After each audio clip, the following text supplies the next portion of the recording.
Before we crack on with this video, stay to the end because there's a blooper that I thought I was going to leave in, which I decided to take out. I wasn't brave enough to leave it in. So if you're easily offended, probably don't watch it. It's not that bad, but it's just a bit close to the mark. So I took it out, but it's there at the end of the video if you want to see it. So this video I wanted to do because a few things have happened this week that have kind of got me thinking. And the first one is that I got an email from Practical Caravan asking me if I wanted to resubscribe, and it kind of got me thinking that I hadn't subscribed to it for a while, and there was a reason for that because I think it changed from what it used to be to what it is now. And I just wondered if people still have the Practical Caravan magazine or the Caravan magazine. I think there's a few out there. Because it's really good getting hold of one and flipping through it and spending half an hour with a cup of tea reading a magazine. There's nothing like it. The internet and stuff gives you lots of information, but it doesn't give you that kind of tangible feel to it. But I used to read it, and it used to take me half an hour to go through it. Then for some reason it changed. I don't know if it was a change of management or cost cutting or whatever it was, I don't know. But it went more to kind of travel logs and things like that, which is great if you want to know where to go. But as a dealer, it kind of didn't really, float my boat, so I stopped taking it. So I just wondered if you still have Practical Caravan or any of the other magazines, and what you think of them, and whether they're something that's going to carry on going or whether eventually it will pack up. I'm not sure. And on the back of that, I also had a message drop into my inbox on LinkedIn, I think, where I saw Martin Haley up at Swift with the Caravan Writers Guild, all stood there smiling. And I thought they'd probably gone up to have a look at the new products for 2026 maybe, and have a tour around the factory. Because then they can report back on new layouts and new space-saving devices and all the models and ranges and all that kind of thing. And then it kind of got me thinking that if I was stood there with Martin and with the other guys, and obviously I'm not in the Caravan Writers Guild, with them, the first thing I'd be asking is what's been done about the sunroofs, what's been done about cant rails, what's been done about leaking window seals and all that kind of thing. That's, to me, is the most important thing, rather than reporting on what the new layouts are and saying how great they are and everything. And like I said, that might be the case. The people might be on it, and we might have things that are coming out to tell us what's going on. But historically, I've never seen anything like that. It's only ever reported on the good things, and they get the magazines and all those kind of media outlets tend to give out awards, and they tend to get spread around the various different manufacturers, because that's how they get paid their wages, is because they obviously they pay to advertise in the magazines. So you can't then bite the hand that feeds you and ask those kind of questions about the products that we all know have got issues. So, which I can do, because obviously I can just talk what I like, and it's up to you whether you listen or not. And hopefully I don't get in trouble for saying these things. I feel a bit bad about it because I love the products, and obviously I've been in the caravan industry a long time, but I'm still getting to this point where things aren't being done about these things, and it's not being talked about. So I thought, so when I saw that picture, I thought that's what I'd be asking. I wouldn't be asking about the new layouts and things, and I'd be asking about the quality issues that we've been seeing. And I think it's a very important question, because another thing that happened this week is that I had another customer of mine who bought a caravan 3 years ago, who has decided to pack up because they fed up with all the issues that they've been having with it. And obviously, I've done videos before with similar content to this, and I see the messages that I get and the comments, and it's more and more people are saying, I've fed up with this, I've had the van 3 years, it's cost me a fortune, running backwards and forwards. Even if it's under warranty, it's still a pain to do, and they've lost faith in it. And so worst case scenario, we're giving up caravanning because we just can't be bothered with it anymore. Best case scenario is, well, I'm just going to keep hold of this one and I'm not going to bother changing, which isn't great for the manufacturers. The last thing you want is to sell a product out to the market and then they have issues with it, and then they decide that they don't want to buy another one because of the issues they had with the previous one. So they're keeping hold of it because it's better the devil you know what's happened to it, the history of it, and so you just keep hold of it. There's not been a real reason to change. historically there was a reason to change, and I think this happened previous when there was a few issues, and then people bought new because they thought, well, those issues won't be there anymore. Now, unfortunately, you may well know my views on this. It seems to be inherently built into the design of the caravan that these problems are still there. So the cant rails haven't changed, the sunroofs haven't changed, although I have done a video on that before, because I'd heard through the grapevine that there was a new way of fitting these sunroofs and they're going to be clamped in. I haven't seen any evidence of that yet. I haven't been told about a new system. I heard from a local dealer that they'd been on a course. Now I'm not I don't sell caravans anymore, so I might be out the loop, but also I am on the loop for the repairs. So I would have thought that a round robin email saying, look, we're going to change the way that we're going to do the sunroof, so you have to go on this course. I would have thought that would have gone out if that was the case. I've stopped short of asking, which I'll probably have to do to find out exactly what's going on. But I'd have thought, telling us would be the best way to do it. At the moment, we're still fixing them using the same method with the sealant, which I think is just kind of moving the problem on from 1 year to further down the line, because I think they'll go again, because I can't see that fitting the same thing in the same way or similar way, not exactly the same way. We're always getting tweaked on how to do it. But every time there's a tweaking, it gets tweaked again further down the line. So I think the whole system of fitting them is not great, and if we're going to have issues carrying on and on and on. And now some of these caravans are falling out of the warranty period. So you out there, I've seen a few posts recently saying that it costs you £2,500 to replace your sunroof. And the problem with that is you can't really guarantee that it isn't going to do it again. So hopefully there is, I say this all the time, keep saying it, that the Swift are going to come up with a solution for that. I would probably take it out completely and just not have it. You might lose a few sales on the back of that, but I think the warranty costs and the negative PR would more than pay for, the saving on warranty costs and the PR would more than save what you would lose on a few sales. So that's what I'd probably do, or come up with a better way of doing it, which they might well have done. I just don't know about it. Same with the cant rails. We're still getting those leaking. And again, same with the window rubber as well. We're still getting those leaking. Now, I have got a video on how to check your window rubber, which I'll link to at the end, and it's worth doing. It's okay if you pick it up when it's actually doing it, because it will run down the front and you can wipe the water off of the front shelf and get it fixed.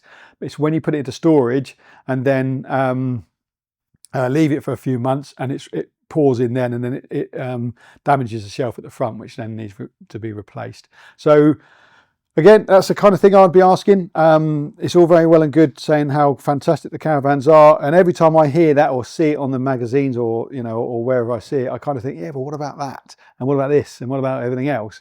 That to me is more important for the reasons I've just talked about. It sounds like I'm picking on Swift a little bit there, but Bailey had the same issue with the floors rotting. I've had a few phone calls and people saying the trouble that they're having with Bailey. One customer in particular sent the van back to have several bits of work done, and it came back in a worse state than it went. And he wasn't very happy. So I am passing these things on, and it might be the fact that there's hundreds of people out there who don't have any problems, and I'm just hearing the ones that do. I keep an eye on the forums, and floors are getting damp still, 2 or 3 years old, and that's my issue is that the manufacturing process hasn't changed to accommodate those issues. So a composite floor, or have a return like the Coachman does, to keep the water dripping away, from not hitting the bottom of the floor directly and then kind of dripping out onto the floor. That's what Coachman do, and it seems to work.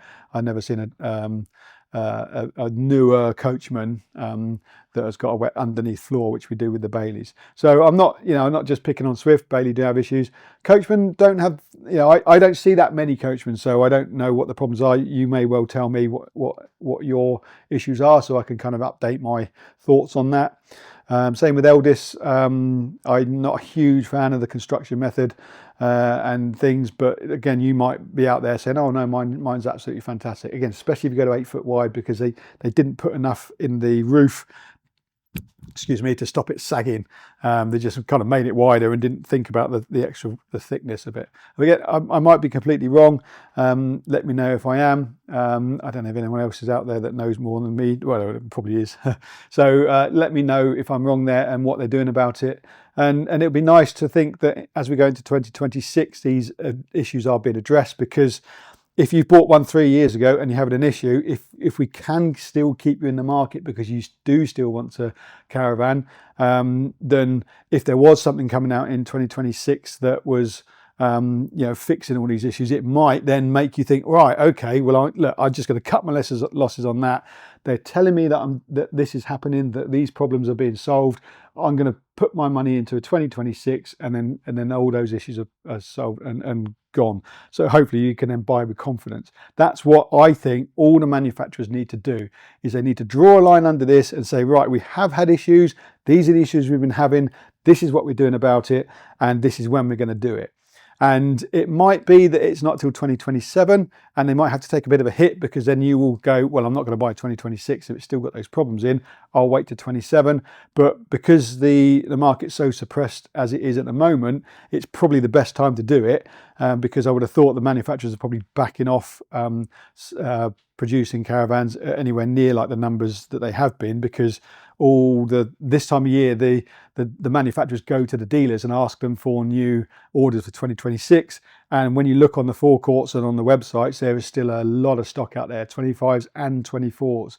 So if you've got a yard full of stock and a finance line absolutely full up as well, you're not going to want to put in orders for 2026. So you're going to really narrow that down, if at all. I've got a feeling there's going to be lots of dealers out there that are thinking, well, look, I can't take any more, so I can't now sell Swift or Belly or whoever in the future.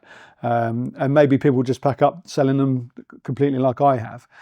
So that'll be interesting to see. But if the manufacturers could come up and say, this is what we're doing about it, and this is how we're going to do it, and use the Caravan Writers Guild, who've got a lot more sway than I have, to say, right, come and have a look at what we're doing. I want you to report on this, because we then have the transparency going forward, and then customers will then think, well, we can trust these people because they're telling us exactly how it is, and it will give confidence to the market, which, judging by the comments and the phone calls and everything I'm getting from all around the country, where people phoning me up and saying, I've seen your videos and this is what I think. I'm getting that quite a lot now.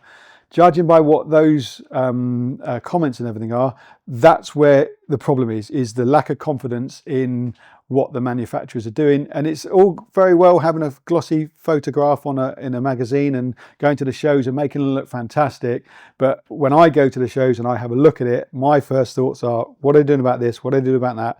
Is that sorted?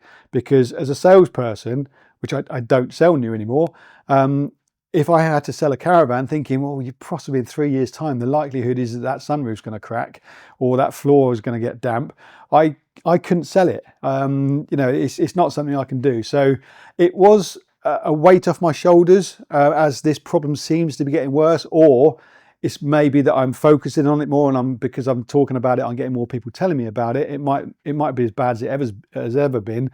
I just know about it a little bit more. So that was one of the deciding factors that made me think I'm going to stop selling new, because that means I don't have to deal with that, and I don't have to stand there with it in the back of my mind trying to sell a caravan thinking, oh yeah, we need these issues sorted. So I think the first manufacturer that comes up and does that, and again, sorry if I repeat myself, I've done this in a few other videos, but I think it does need repeating, because things aren't happening, or I can't see them happening. They may well be, but I'm not seeing it. This is where I think it should go, is the manufacturer should come up and say, yes, we've got the problems, and we've got to get them sorted, and this is what we're doing about it. So that's probably enough, because you're probably bored listening to me, if you're still there. Practical Caravan and the Caravan magazines, what do you want to see in those? Maybe, if the Caravan Writers Guild were talking about these things. And again, I think that it's troublesome, because you don't want to bite the hand that feeds you. If you're getting paid by the manufacturers to talk about their products, the last thing they're going to want to do is say, has come up with the issues and ask those kind of questions. So that is probably where their hands are tied. If Andy's out there, he might well be able to tell me exactly what the score is with all that and whether they can talk about these things. Then, you know, give me a message and set me straight if I'm completely wrong and talking absolute bunkum. That'd be good to know, because I say I like being told that I'm wrong, because then I can do other videos and say, oh, I was wrong, I was right. You know, this is what's actually going on. So yeah, that'd be great. So that was that Practical Caravan Magazine. Are you thinking about giving up because your caravan is giving you so much trouble? And what else was there? That was it, I think. Yeah, those are the few things I want to know. So pop your thoughts in the comments, which I hope you do, which you normally do. And I read every single one as interesting to then produce more videos on the back of that. So I'll see you next time. I'm not going to say like and subscribe, because you know that, and if it's any good you will anyway. Check out My Ideal Caravan. There's lots of information there on how to buy caravans. Now things are changing at Atlantic. I'm probably going to do a video on that, about what I'm doing. I'm restructuring how I do things here, so it is going to free up some of my time, so I will be able to concentrate a little bit more on My Ideal Caravan and make it better.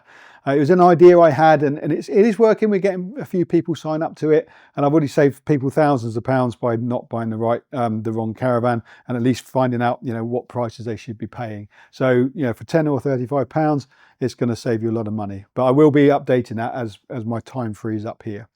Okay, so I'll see you on the next video. Thank you very much. And now here's the blooper.